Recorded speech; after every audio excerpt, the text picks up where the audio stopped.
The night was inky black as I drove my 18-wheeler through the desolate stretch of highway that cut through the mountains. I was hauling a load of electronics from the city to a remote town, and the solitude of the night drive always helped me clear my head. Little did I know that this night would become a battle for my life. I was about 3 hours into my drive, with only the sound of the tires humming on the asphalt to keep me company. The radio was off, and the only light came from my headlights cutting through the darkness. The road was eerily empty, not another vehicle in sight. As I rounded a bend, I saw a pair of hazard lights flashing in the distance. A car was pulled over to the side of the road, its hood up and steam billowing out. I hesitated. Stopping for strangers in the dead of night wasn't something I normally did. But what if they genuinely needed help? I slowed down and pulled over, leaving my engine running.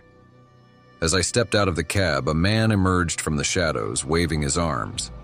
He looked frantic, but there was something off about his demeanor.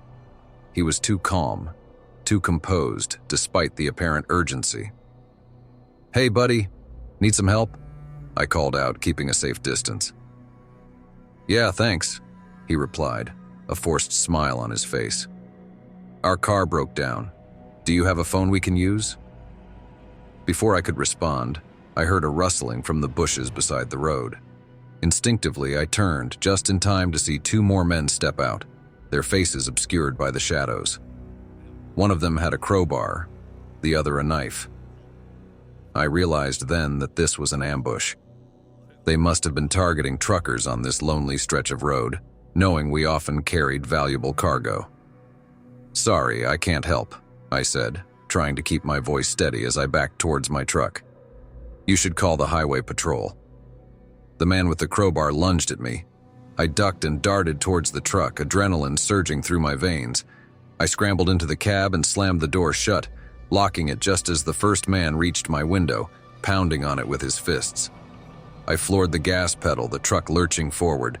The men shouted, and I heard the sickening sound of metal scraping against metal as they tried to cling to the vehicle. My heart raced as I sped down the highway, leaving the ambush behind. In the rearview mirror, I saw the men standing in the middle of the road, watching as I drove away. The car with the hazard lights was still there, a decoy to lure in unsuspecting drivers. I didn't slow down until I reached a truck stop about 20 miles away. My hands were shaking as I pulled into the lot and parked. I sat there for a moment, trying to calm my nerves. I picked up my phone and called the local police, reporting the ambush and giving them the location. After hanging up, I stepped out of the truck. The other truckers at the stop looked at me curiously, sensing something was wrong. I told them what had happened, and their faces grew grim. It seemed this wasn't the first time such an incident had occurred on that stretch of road. I stayed at the truck stop until dawn, too shaken to continue my journey.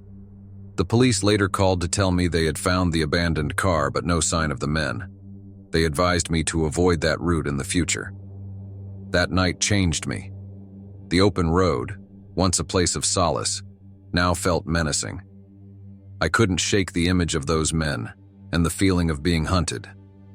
I became more cautious, always on the lookout for anything suspicious. I still drive those long, lonely highways, but now I carry a reminder of that night, a small, unassuming rock I picked up from the truck stop parking lot. It's a symbol of survival, a talisman against the darkness that lurks in the shadows of the open road.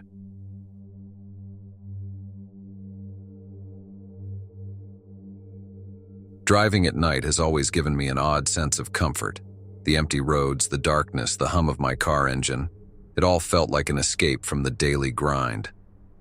Little did I know that one night drive would turn my world upside down. It was around midnight, and I was on my way back from a business trip driving through a desolate stretch of highway in the middle of nowhere. The moonlight barely illuminated the road ahead, and the only sound was the rhythmic thumping of my tires on the pavement.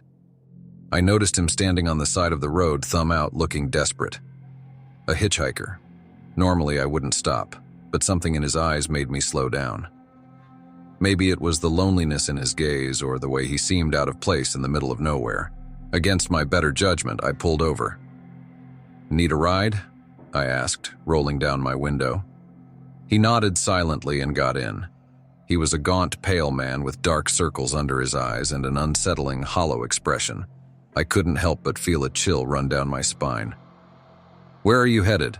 I asked, trying to break the awkward silence.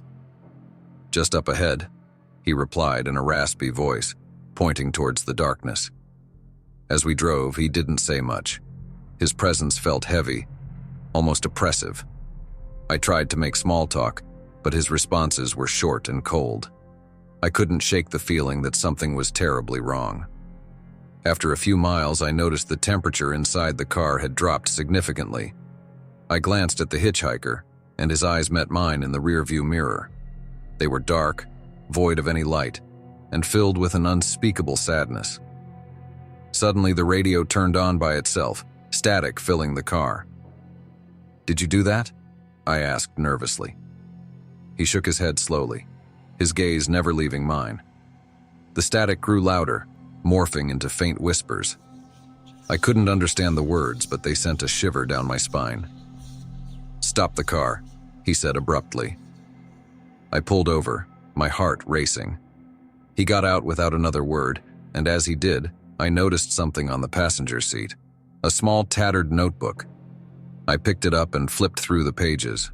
It was filled with names, dates, and chilling messages. I looked up, but the hitchhiker was gone, vanished into the night. I floored the gas pedal, desperate to put as much distance between myself and that spot as possible. But the notebook remained, a constant reminder of that horrifying encounter. Several days later, I was driving home late at night, unable to shake the memory of the hitchhiker. As I rounded a corner, I saw him again, standing on the side of the road, his thumb out. My blood ran cold. I didn't stop this time. I sped past him. But the next night he was there again in the exact same spot, thumb out, eyes filled with that haunting sadness. It was as if he was waiting for me. Each night he would appear. I couldn't escape him. Eventually I began driving a new route. It was longer, but I stopped seeing the hitchhiker. I know he's still out there waiting. I haven't driven the old route since, and I'm not planning on doing so ever again.